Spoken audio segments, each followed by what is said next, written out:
Welcome to the Integrated Schools Podcast. I'm Andrew, a white dad from Denver. And I'm Val, a black mom from North Carolina.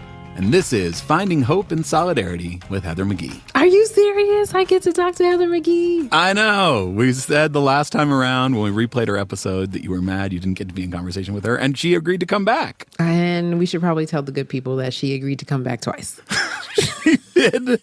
She did agree to come back twice because the first time we had just an amazing conversation. Beautiful. It was touching. It was heartwarming. It went in all sorts of unexpected places. We were able to connect in ways that you and I haven't connected before. Yeah, and I didn't record it. Nope. Didn't record, folks.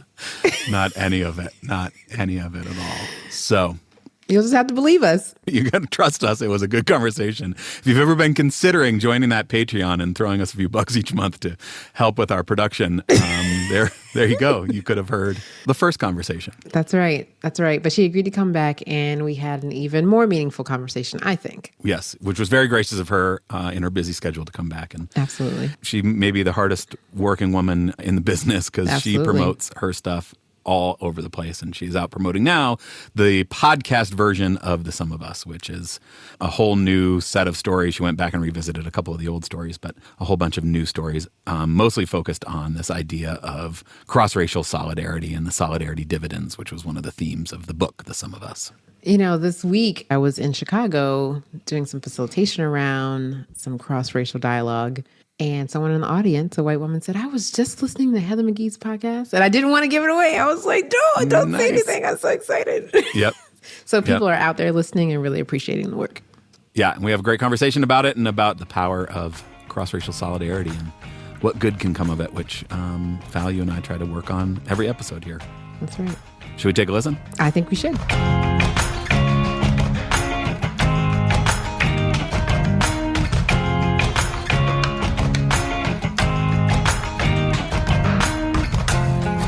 Hi, I'm Heather McGhee. I'm the author of the book, The Sum of Us, What Racism Costs Everyone and How We Can Prosper Together. And I've created a sort of spin-off of the book in audio documentary form. It's a podcast. It's also called The Sum of Us, but it is a whole bunch of new stories of cross-racial solidarity. Yes, the podcast is great. It's so nice to hear the voices of the people that you're talking to and, feel like you are in those locations. Can you talk a little bit about why a podcast, after the success of the book, why go back and find new stories to tell, but in this new medium? Well, so the three big concepts in the book, The Sum of Us, are the zero-sum lie of racial hierarchy, the idea that progress for people of color necessarily has to come at white folks' expense. The second is the idea of the drained pool and drained pool politics, which is basically when white people are encouraged to divest from and, in fact, maybe even destroy public goods simply because they have to share them with people of color. Obviously, very relevant to the context of integrated schools. Mm-hmm.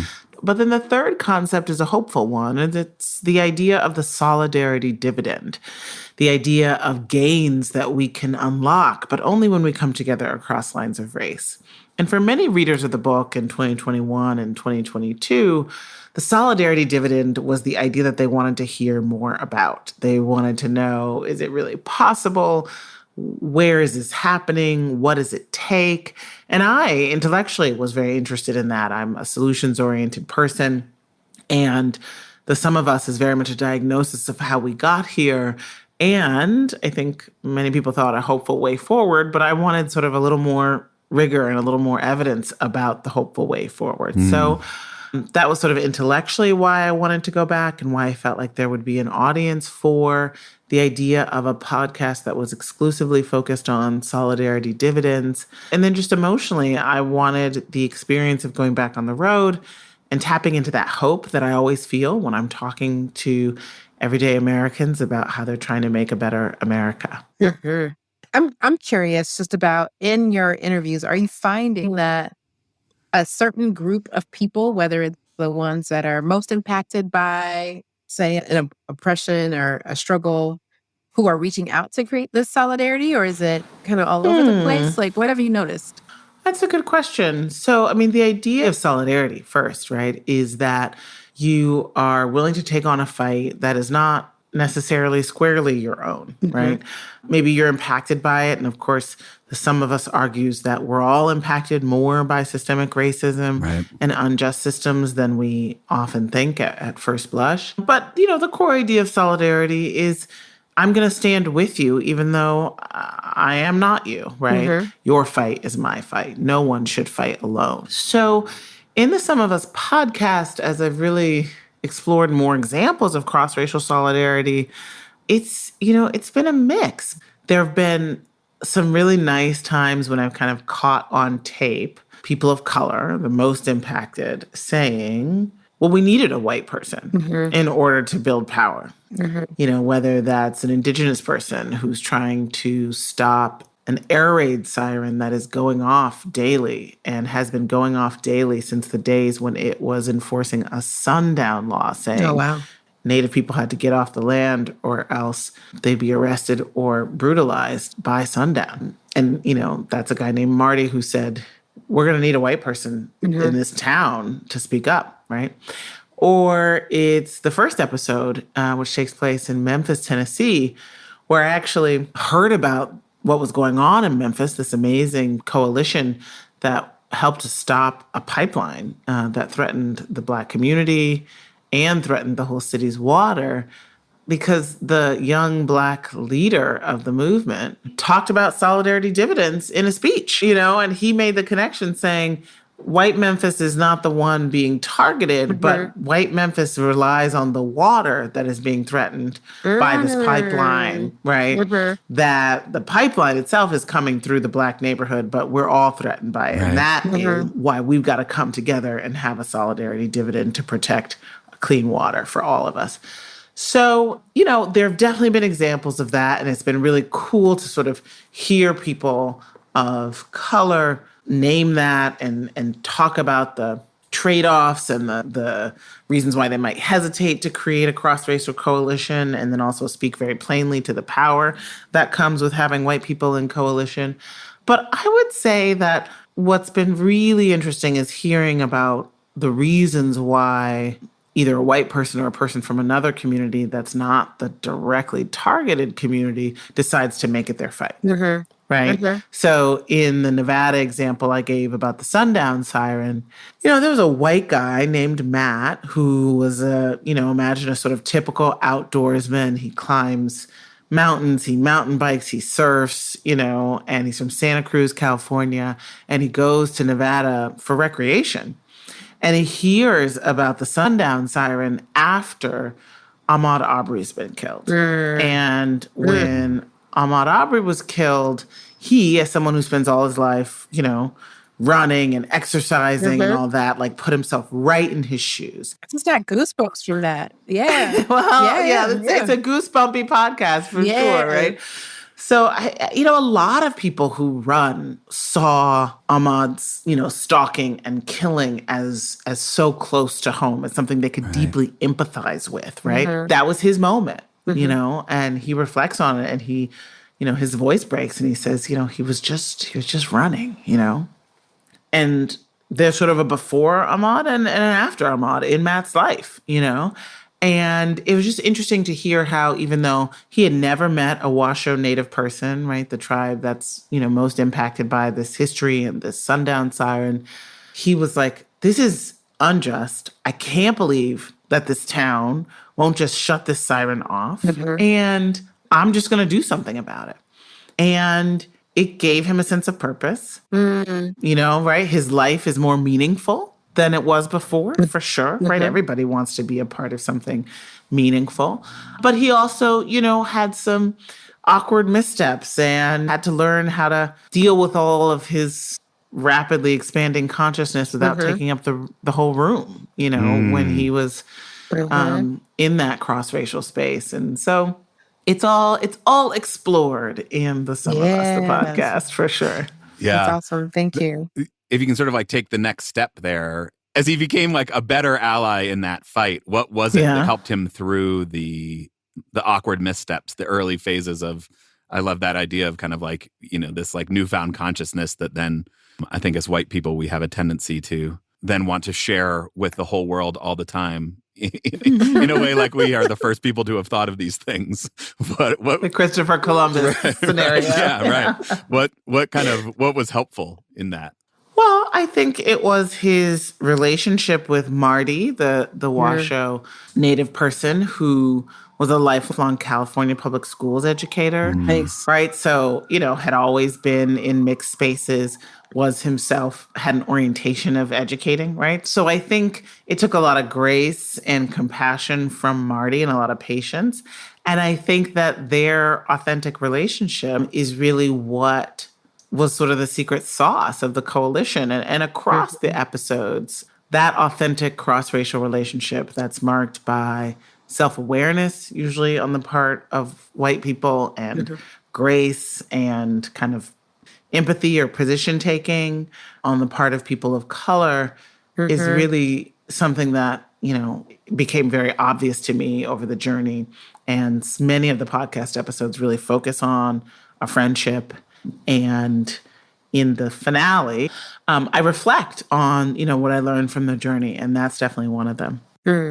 So I'm curious. So I know you dug into the history and you're looking at these wonderful stories. What has history taught us about what makes these movements hard to sustain after, like, say, we stop the pipeline or we stop the siren? Like, what can we learn from that to keep these authentic relationships going? I mean, so movements are not just moments of high activity, right? So you can be like, well, there was a movement in the summer of 2020 and that movement is gone because I'm looking out right now. I see 5 apartment buildings in Brooklyn out of my windows and there's no Black Lives Matter sign in any of them anymore, right? So that means the movement must be gone, right?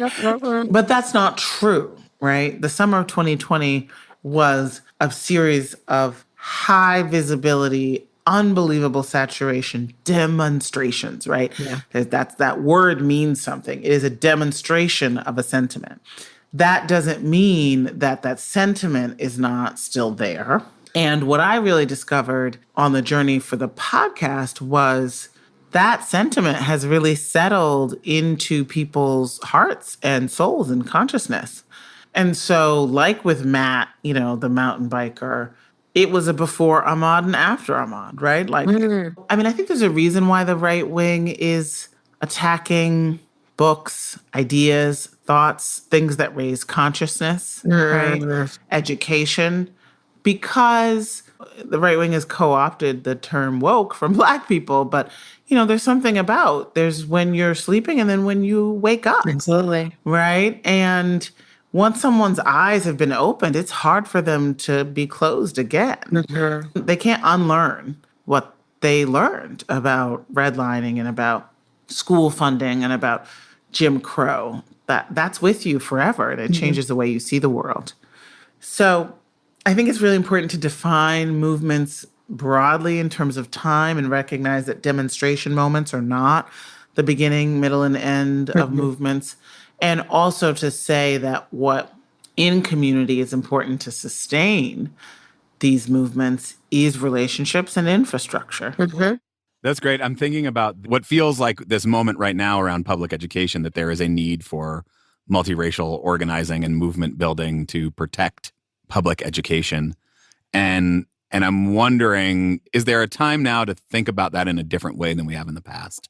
I think that for a long time we had this vision of kind of good schools being white schools, Black and brown schools being not good schools. And the vision of kind of organizing for educational equity or justice was to allow more Black and brown kids to have access. Sorry, the white person vision. Thank you. I was going to wait until you were done advocating.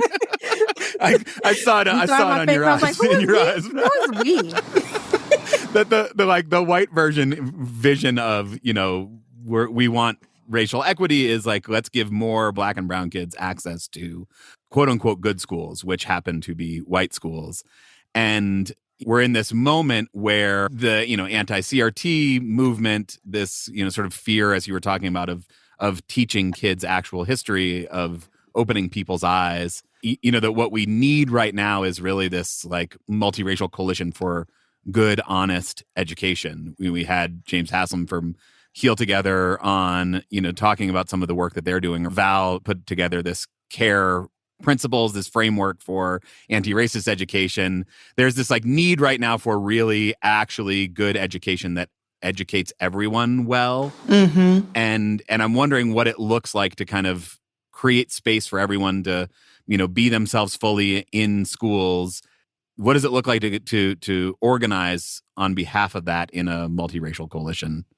It's interesting because in so many ways, that organizing around social and emotional learning, around giving people the kind of character competencies that are needed to be thriving citizens in a multiracial country, in a multiracial world, has been going on for the past decade. And that's why there's anything for these fearmongers to point to, right? And, it's like they see the progress that's happening. They see that the education in many school districts, although of course not all or not even the majority, has been doing what good education should, which is creating critical thinkers and creating people who are ready to be strong citizens. And I say that not in a documentation way, but just in the sort of civic spirit of the way.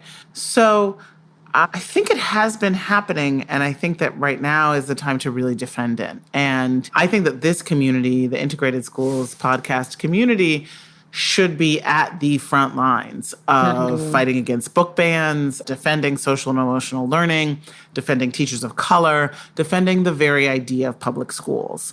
Last week, I co-authored an op-ed in the New York Times. It was a whole package about what is school for? And we were invited to write on the prompt of schools for making citizens. And, an argument that we made there was one that I make in the afterword, in the paperback version of the Some of Us book, which is these attacks on our children's freedom to learn are not just about short-term political gain and trying to scare, white parents in the suburbs away from the Democratic Party, which is what they are.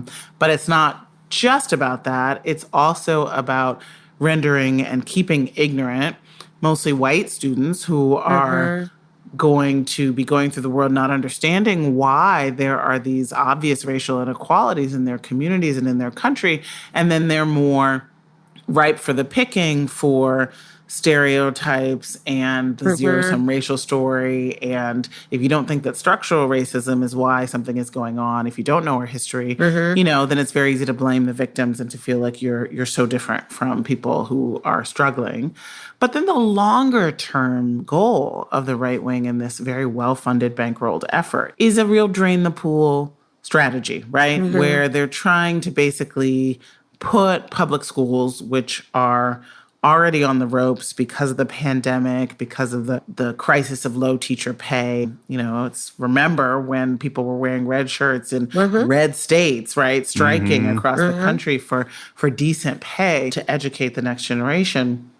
And so the goal is to really try to weaken and destabilize public schools where you've got overworked, underpaid teachers now having to respond to public records requests about every time that, somebody mentions the word racism in school or in their library, right? And that's really how to drain pool strategy. You've got more examples coming out right now of, weird witch hunts around what's on the shelves, resulting in people defunding their libraries, right? I mean, it's classic drain pool politics. Yeah. This culture war stuff, meaning a loss of a public good for everyone. Yeah, I saw a story about that. I was like, do you understand what you just did? You defunded your own library. And for what? You don't have to read every book in the library. I'm thinking about kind of the timelines a little bit for fixing things. Like, I deeply believe that the zero-sum mindset is harmful in the long run for everybody, that it's false in the long run, that we are all better off if we are all better off, that the pie is not fixed. And there are specific sort of short-term moments where there is a fixed pie, where, we've created systems that are zero-sum. I think about school funding. Like, there is a fixed pie, and we should be advocating for more funding. We should be spending our time and energy going and arguing that we need to pay teachers better, that we need to fund education like it's the sort of important thing that it is. And the best case version of that is a 5 or 10 year change. What do I do right now? My kid only has one shot at third grade. I think that the integrated school example, it's about redefining what your kid needs to thrive and recognizing that, I don't know, in some places the whiter schools are less academically rigorous than the schools that are more global majority schools. But whatever it is, right? Some evaluation you're making about what's better about the whiter school, and you may be really shortchanging them in a way that is so vital to their critical thinking, to their development as human beings, which is understanding who their neighbors are and who their fellow Americans are and who other human beings are. So, sometimes it's about redefining what the good is, right? What is the good and for whom? And then what is even the good just for you? But in terms of the timeline, yes, right? Like if we're talking about school funding, I was reminded of an example that one of my students in this class that I'm teaching at CUNY at the City University of New York, who's currently the field director for California Calls, which is a statewide coalition in California, was reminding us of the fight to overturn Prop 13, which is the really absurd draconian limit on property taxes that has gutted public education in California. And that there was a coalition of, lots of people to try to get something on the ballot to overturn it, and they got it on the ballot. And then when the coalition was aiming to get the increased school funding appropriated in an equitable way so that English language learners and students with disabilities would have more per pupil funding, a group of I don't know if this was the exact name of them, but it was like Moms for Education, right? Pulled out of the coalition and ended up opposing the ballot initiative. And, that was a very stark example of mostly white, more well-heeled, wealthy women who thought they were doing something for the kids. And then when they realized that their kids were not going to get the most, they said, we're not for this anymore. And so I think about that, and it's like that is a very short-term, to your point, Andrew, view of what your goal is and what the good is. Right. First of all, your kids are already coming in with thousands of dollars or more per pupil because you have that and are giving it to them in countless and, in fact, very tangible ways. Right. So it's not like your kids are actually going to get less. They're just going to get less public money, but they're going to have plenty of private money. Right. Trust and believe, And then the second is these people who are obviously these women were super citizens, right? They were getting involved in a ballot initiative and they were advocates, right? And it's like, well, the California that they were trying to create, you would imagine, is one where they felt like they had a long-term stake. And so is it not better for the long-term stake of California, including their children and their grandchildren, for there to be more kids from the other side of the tracks who thrive and flourish and contribute to the tax base down the road and become the person who, does the open heart surgery on your kid, and whatever it is, right? Right. So it's like, it's about redefining the good in a way that's a little more long-term. It's not so short-term, where you're thinking about all the resources that are coming into play and you're defining what a kid needs in a more holistic way. So you were talking about creating citizens, and it took me to just my own family. And I come from a line of educator activists who I feel like that's where I learned my civic engagement from, right? And we always thought of education as liberation, and that's a path for us to do good for others and in the world, et cetera. I'm curious about who poured into you to get you to this point. I'd say it's very similar. I think for many Black folks, there is a tradition of being hyper-civically involved. I was lucky enough to grow up near my grandparents, particularly on my father's side, whom I write about in The Sum of Us. And, my maternal grandmother was an educator. She was in a sorority for Black educators. She was a principal of a school. My grandmother on my father's side was a high school guidance counselor.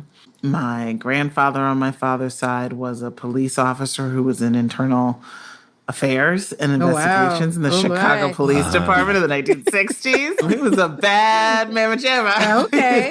Yeah. And they would have democratic meetings, in their basements and stuff. And I was really fortunate to grow up when and where I did on the south side of Chicago. And it was just this sort of sense that it was everybody's duty in one way or another to keep their hand on the wheel of progress, for Black folks and for all who struggle. And then my mother is very much the person, who's holding the torch closest to me. She's a lifelong public servant, nonprofit professional in philanthropy and direct service. She's a healer, really kind of one of the foremothers of the movement around social determinants of health. Her name is Dr. Gail Christopher. People who've read the book will recognize her from the end of the book. And she founded and designed the framework for truth, racial healing, and transformation, which is an effort that communities can and are taking up to do a kind of a truth process around the racial histories and the dynamics of racial hierarchy that exist in community. If people want to learn more about that, they can go to healourcommunities.org. It's a website maintained by the Kellogg Foundation where she was when she created it.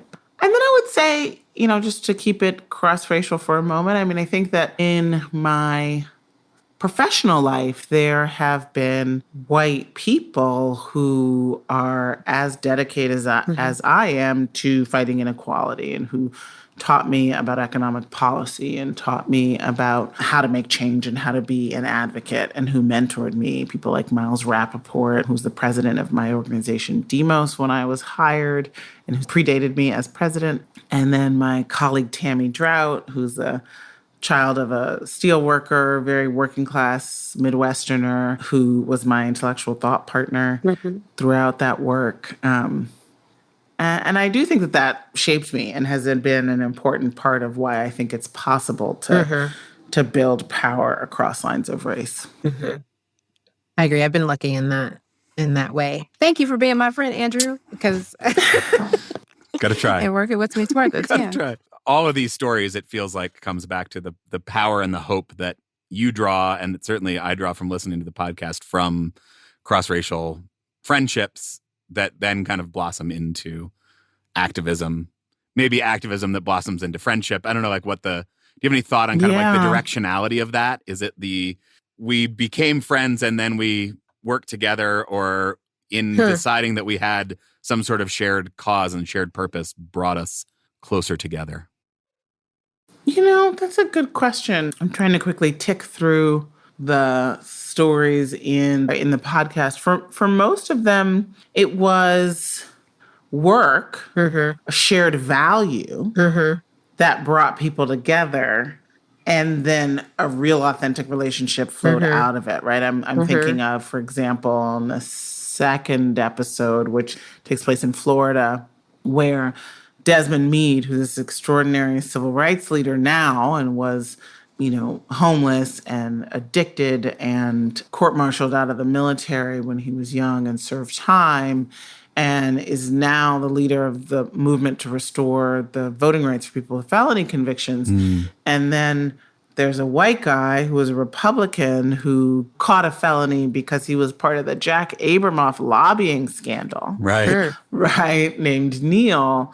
And the two of them met up almost accidentally, and they connected because of their values around second chances, right?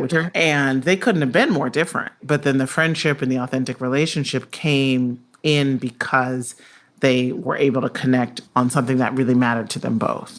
You just saying that made me just jot down the importance of even these opportunities for dialogue. Can you talk a little bit about that and having people even come together and talk about their values and how that matters? Yeah, it really does matter because, part of the problem right now in the wake of the pandemic and in our digitized world is that, we don't have as many spaces to connect on a human level. So often when we do connect on a human level, we actually want to avoid those deeper conversations because the media and social media tells us those are divisive conversations. We don't want to risk not liking anybody anymore because they say the wrong thing, and it's like, I just don't want to go there. Let's stuff these goodie bags for the PTA, but let's not talk about anything else because I don't want to have to hate you now. No small talk, please. But ultimately, when something really matters to you, you dive in, right? And that's what the stories in the podcast are all about, are fights that people have taken on because they really matter to them for one reason or another. And of course, the lesson here is that there's so much more that we have in common than what divides us. Yeah. I mean, I think about the episode in Kansas City and Bridget, who is organizing for minimum wage, right? Bridget's a white woman. She talks about once she got involved, her lack of fear. Yeah. That there was something liberating in actually, getting involved, that, she was sort of fighting on a grand scale for collective liberation for herself and for other people in solidarity. But there was also this kind of like micro liberation for herself, that she felt like she didn't have this state of constant fear that she had been living in, that she was sort of liberated from that. Yeah, I mean, that was one of my favorite episodes to do because Bridget and her co-conspirator, Terrence, who's a brother from Kansas City, who's also a fast food worker, they're in the book, and they're a very memorable pair of characters from the book, even though, there's like 4 lines each about them. That's the thing about a book that is, as my editor once said, I think not in a complimentary way. He was like, you're trying to swallow the ocean here. It's like there's a lot going on in the book, The Sum of Us. And so any one character gets at most like, half a page, right? But by going back to Kansas City and being able to sit and talk with Bridget and Terrence for hours and really try to unfurl their stories in this audio format, I got to dig much deeper about the shifts in their consciousness and what they used to believe and how they used to feel about being people working in poverty, and how that shifted once they began organize, and how exposure to each other helped them to change. And for Bridget, she really had this sort of false consciousness that it was her fault that she was still stuck in a dead-end job because she was this young person with so much promise, and she ended up dropping out of school in order to take care of her mom, and putting off going to college, and taking a job that was a okay job 20 years ago. Little did she know that because of greedy corporations, the job would still be paying the same, or less in real terms, 20 years later, right? And that the market would be flooded with jobs like that. And so she really blamed herself. She really held some stereotyping racist views about Black people and about immigrants. And she had a sort of individualistic frame for how she got into this mess and what she could do to get out of it, like go back to school. Well, some astonishing share of fast food workers have college degrees or some college experience, right? Like you can't educate yourself out of a labor market that's designed for poverty, right? So when she learned by showing up to an organizing meeting for the free pizza, that, there were other people just like her who were different in color and language, but had her same material circumstances and were willing to take risks in their lives for something that would change her life and her children's lives, she felt empowered. And she felt like, it's not my fault. Right. And I'm not alone, right? Right. And that absolutely liberated her. There's definitely a thread in all the people that I met who were part of some successful, powerful cross-racial organizing of, well, this is the way life is supposed to be. This is who we're supposed to be as human beings, right? Connected, still individual, still having our own culture, but, our world is expanding because of it. One of the most memorable lines from the Sum of Us podcast, which is a podcast series with lots of memorable lines, is from Miss Scotty Fitzgerald, who goes to a rally where at this point the movement against the pipeline had become a real high demonstration moment. So there were lots of people at this big rally.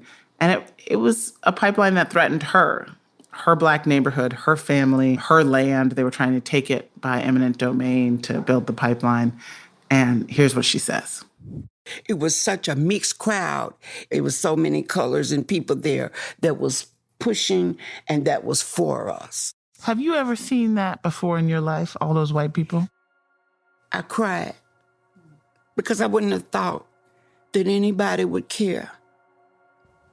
When I looked out and saw the bouquet of people, and that's what God loves, is a bouquet. Everything he made is diverse. That was beautiful. And I feel the same way, right? Seeing people, different people together, working together, that is beauty to me and liberation. Thank you, Miss Scotty. Yeah. Yeah, absolutely. And speaking of liberation, I think what I am learning about liberation is I'm going to be able to find bits and pieces of it throughout the day, maybe longer moments. Can you talk a little bit about your understanding of liberation when it comes to this work? You know, to me, liberation feels like a sense of alignment. That what I'm doing is aligned with my purpose, that I'm getting closer to figuring out and refining my definition of what my purpose is on the planet, that I'm in touch with my higher self, like that the sort of channel between me and my ancestors and my higher self is sort of open and there's not a lot of static, you know. When challenges come as they do, I can get still and sort of listen for what the right move is and not feel trapped and betwixt and between. Yeah, that my actions and my deeds are in line with my higher self. That to me feels like liberation. Yeah. I think, and I asked that because I think previously I believed it was more of a destination. And now I'm recognizing that I can have some here because of like that alignment, or because of a meaningful conversation with Andrew, or because of like feeling connected to folks in a way that I wasn't anticipating. All of those are liberating. And, but isn't that interesting though, Val, right? How we're both talking about liberation as connection. Yeah. Which in one paradigm can be, I'm shackled to somebody, right? Liberation is I'm flying free on my own. You know, I don't need to be connected or tied to anybody, you know. But I think that's a very false patriarchal Western view of liberation, that it's about the individual as opposed to feeling really connected. Yeah. I mean, that's to me that's the promise of collective liberation, right? Like that's why it matters for me that you are liberated. That's why we all have a stake in each other's liberation, is because we can't actually be liberated on our own. And my connection to you is thwarted by the ways that you are oppressed. My ability to be in right relationship impacts me, it impacts you. Like we are all impacted. I think that's the collective part of liberation to me. Yeah, I like that. Final question, and we're asking all of our guests this season to talk about how their caregiving, parent schooling thing is going. So school is started. How's it going for you all? Oh my gosh. I think the last time we talked, I was like, I hope that my son can go to this good school that is so like warm and lovely and rigorous and has this great Black principal and vice principal. This is the public pre-K that's in your neighborhood. Yeah.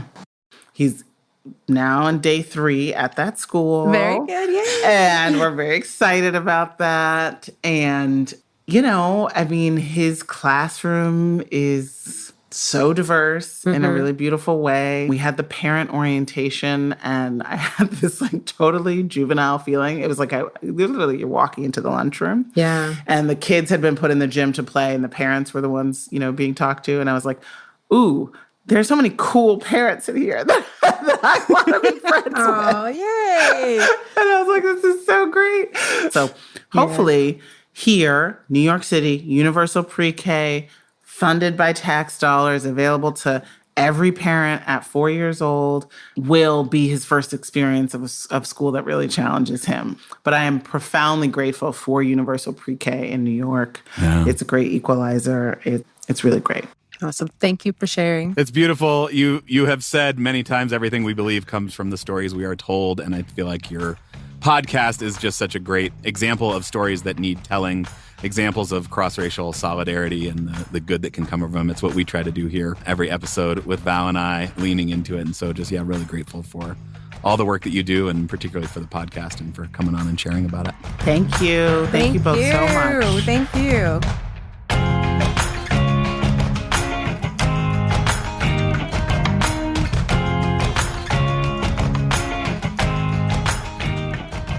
So, Val, what did you think? Oh man, I feel super grateful that she came back and spoke with us again.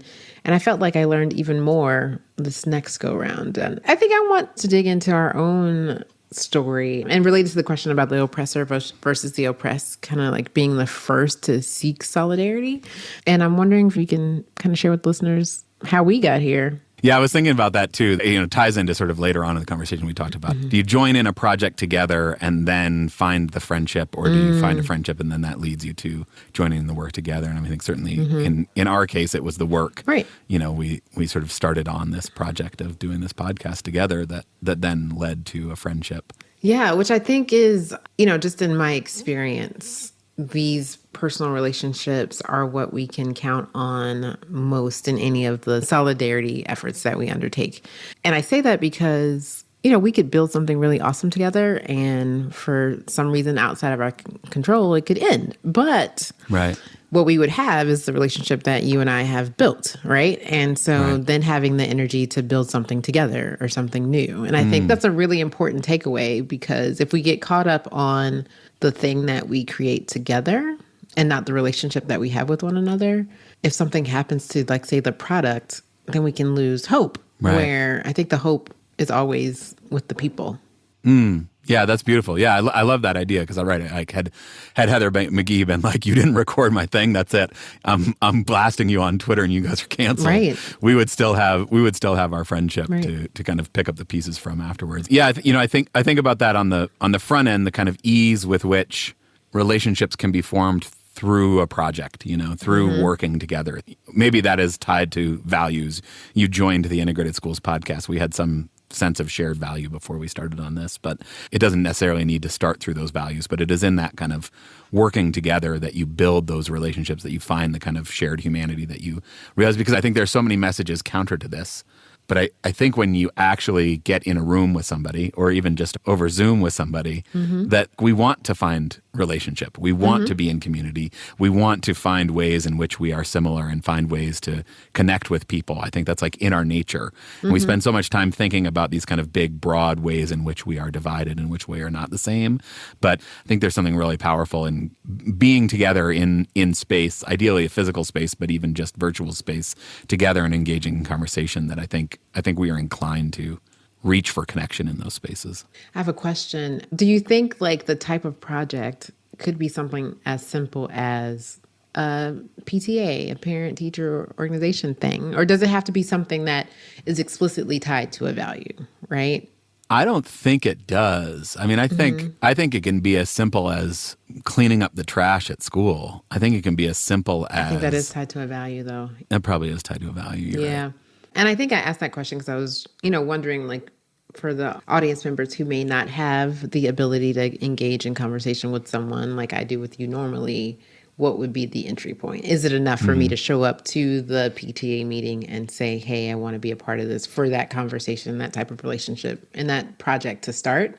So I don't know for sure, but I am thinking that, say I do go to environmental protection group, like I have signaled my values, and thus people there might be more willing to dig into some of these things with me versus if I just show up at a school function. Yeah, I don't know. I wonder, because I think also, like, what school did you show up at is already stating some values. Yeah.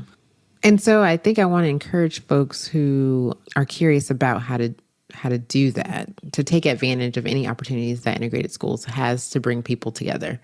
And then also not being afraid to, like, propose something that might bring people together. Like, I am interested in this thing for our school. Is there anyone who is willing to do this with me? And having one person say yes, I think makes a big deal. And it is the beginnings of a community. And I'm thinking about some of our callers who called in last episode who, found community with other caregivers and parents who also cared about the same things in their community and decided to take action together. Yeah, I love that. And we'll talk about this a little more in the next episode, but I think that doesn't necessarily have to be through the traditional channels that school uses. Correct. It doesn't have to be a formal PTA event, just the idea of here is a community building activity that we are going to engage in, because actually we think that strong community supporting school is really important to school doing a good job. Right. The other piece that this makes me think of from the conversation with Heather is this idea that, movements aren't moments. Oh, I wrote that down too. Which was so powerful just to think about, the kind of the demonstration is the loud part that you see, but you don't get to demonstration without work beforehand. Like Black Lives Matter does not become the movement that it is without the years and years and years of work all the way back to Michael Brown's killing. That activism laid the groundwork for there to be something to pop up in the wake of George Floyd's murder. And so, there's always work going on in the backgrounds to set that up. And then after that big moment, I think to your point a minute ago, for movements that are sustainable, that do end up being sustained, I think it is those relationships, that human connection that is sustaining, that keeps things going after the big showy demonstration piece. Yeah. One of my favorite things that I learned recently was just the amount of educators of color in the 30s and 40s who poured into the activists who became the civil rights activists in the 50s and 60s, right? They had teachers, they had people behind the scenes who couldn't do the work as publicly as they were able to do it. And there were lots of young people who led those movements and had conversations with their teachers about what they deserved and the rights that they wanted. And so generational work is happening now. And so we don't actually know what our investments will turn into for the people who follow us, but we have this sense that it's important enough to do. And I think it's because we recognize that it's not just a moment. Yeah, right. You hope that you've done enough work so that when the right moment happens, there is infrastructure and not just like actual infrastructure around kind of organized people, but also the seeds have been planted in terms of the way people are thinking about the topic, the way the conversation about topics is happening, such that when the moment arises, there's something that can really stand up to fill the role that is needed in society. No, I really like that, when the moment arises. And Heather kind of indicated that there's a moment right now that she believes integrated schools should be actively a part of. Yeah. In terms of standing up against book bans and advocating for public schools. Yeah. And, there's another part that I found so powerful about what she's saying, that fear around CRT as a boogeyman and the need to ban books, that part of that stems from the activism, to your point about, educators in the 30s and 40s setting up civil rights educators. We've had a whole wave of Black educators recently talking about the importance of, culturally affirming education, the importance of creating a space where people can see themselves in the curriculum, where there is an acknowledgement of past trauma inflicted upon people of color. All of these things which have been happening, and it is because those things are happening, not widely enough, not in enough places, but it is because that has been building, that there is something that is, causing this sort of sense of fear, that is causing this real visceral kind of pushback that is now showing itself as, we need to ban books. We need to cancel any talk of race in schools. This is a time, something we heard again from listeners last time, this fear of what state is public education in? How are people talking about it? How are people thinking about it? That there really is a moment now to step up and try to do something about it. Yeah. Even though there's all this pushback that is dangerous, and we should absolutely stand on talking about race and racism in schools and allowing teachers to teach critical thinking around these topics, I did leave the conversation with Heather feeling hopeful.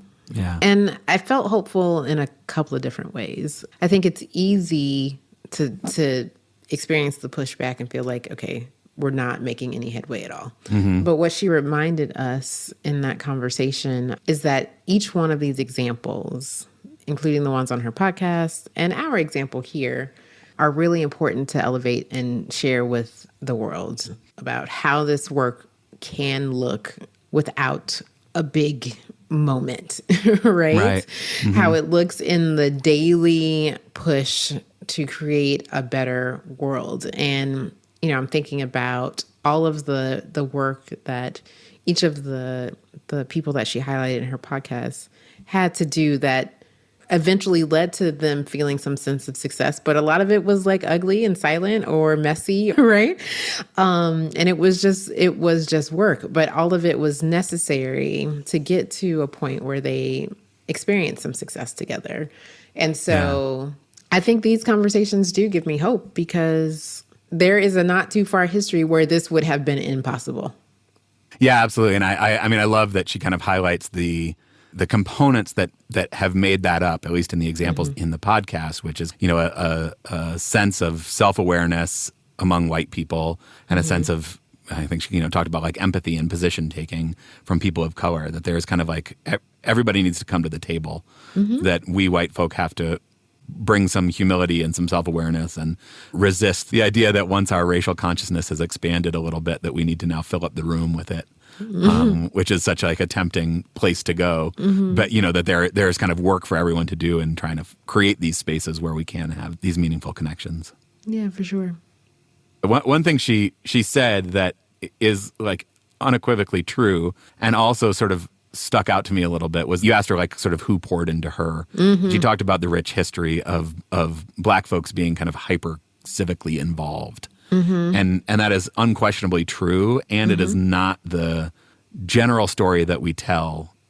Part of the way I think that white supremacy replicates itself is telling this story. We see it in education all the time, but more broadly about civic engagement, that, if, quote, those people would just care more about their neighborhood or would just, care more about education or whatever, there is like a story of Black folks who don't care about being civically engaged. Oh, yeah, no, you're giving away white secrets right now. Because that's not my experience at all, right? That's not my experience at all. I have always had the honor and pleasure of learning from Black folks who were civically involved. That was always an expectation of me and of members of my family and my community. When we first moved into this neighborhood, my neighbor across the street, Mr. John, Black older dude, introduces himself. The first thing he says to me is, "Are you registered to vote?" That literally was welcome to the neighborhood. So happy you're here. Yep. Are you registered to vote? Early voting is now, Yep. And so I was very proud to tell him that I am a voter. Yes, sir. And, and I am not missing an election. I'm not missing a primary, nothing. I'm there with you, Mr. John. And so I think Black folks, there is the narrative that we are civically involved, that we have to be civically involved, because if we are not active in our own communities, then we won't get what we deserve in our communities, right? So yeah, that's not the narrative that I know at all. I need you to talk to your people about that. Yeah. I definitely know that is a narrative that is out there. Yeah. And then I think about it for a second, and I don't know that I know any Black people who are not civically involved. Just think about it for a second. It is baked in, right? But I think there's something about that that's tied to the ways in which we white folk feel inclined or like the need to dehumanize Black people in particular and people of color in general, which is, there's certainly a story in white culture that is, it is good to be civically involved. It is good to participate in democracy, and that's how your voice gets heard. And I don't think anybody would argue that Black people's voices are being heard in society right now. And so the kind of only way you can square that is either, sort of internalizing some structural issue, or tell yourself this story that Black people must not care. Black people don't care about their neighborhoods. The reason that, the Black side of town has trash in the street, or, the sidewalks are all busted up or whatever, is not because there's been disinvestment from those communities. The reason must be that Black people just don't care about their neighborhoods. Wow. Yeah, no, we let the record show. Yeah, I want to make clear. I'm not arguing that that's true. My people in particular, Black women, we show up, and I think folks who want to believe that anti-Black narrative about Black folks not caring about their communities don't have an understanding of structural and institutional racism. And I think what you said was important when I think about it for a second. Right? When I think about it for a second, it doesn't make sense. And so I'm hoping enough people pause for a second and say, like, let me just actually look into this. Let me see. Because absolutely, again, just speaking for Black folks, working to make sure their communities have everything they need, have done that, and still meet barrier after barrier after barrier. I am confident that's communities of color everywhere. And every little like piece of success is like a big deal because they have worked for years. Right. Because nothing was handed out.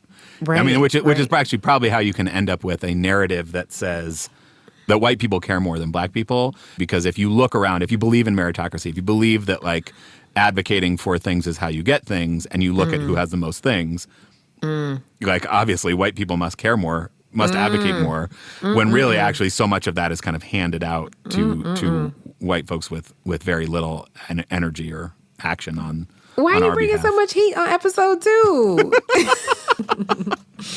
And yet we remain hopeful. Yes, we do remain hopeful. One of the things that leaves me feeling hopeful is thinking about what to do. As we mentioned last time, we're thinking this season about action steps, about things we can do rather than only thinking about things. We have to think about things and think about things in a new way, but then we also have to change our behavior. So, absolutely. Val, coming out of this episode, the conversation with Heather McGhee, what are you thinking about for action steps? I think one of the action steps that I'm interested in is getting more connected locally. So, I'm relatively new to the state.